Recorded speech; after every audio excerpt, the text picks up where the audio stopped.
श्रीकृष्ण वृंदावनातील सर्व वयस्क गोपजनांच्या उपस्थितीत सूचक शब्दात त्यांना म्हणाले, बाबा, हा यज्ञ करण्याची आपणाला काही आवश्यकता नाही. आपण असा यज्ञ करणे बंद करावे. कोणत्याही भौतिक समृद्धीसाठी देवी देवतांची उपासना करण्याची काहीही आवश्यकता नाही. देवतांची उपासना करून प्राप्त होणारे सर्व लाभ केवळ क्षणभंगूर आहेत आणि केवळ अल्पबुद्धीच्या लोकांनाच अशा नाशिवंत वरदानांमध्ये स्वारस्य असते.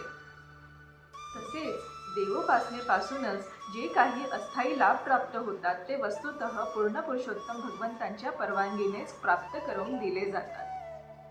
देवी देवतांपासून जो काही लाभ प्राप्त होत असतो त्याचे वरदान वास्तविकपणे पूर्ण पुरुषोत्तम भगवंतांकडूनच प्राप्त होत असते.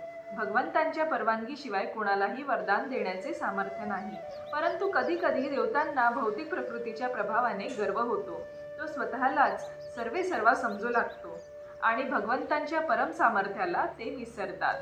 श्रीमद भागवतात असे म्हटले आहे की या प्रसंगी इंद्राला क्रोध यावा अशी श्रीकृष्णांची इच्छा होती. श्रीकृष्णांचे अवतरण केवळ साधूंचे संरक्षण आणि दुष्टांचा विनाश करण्याकरिताच होता.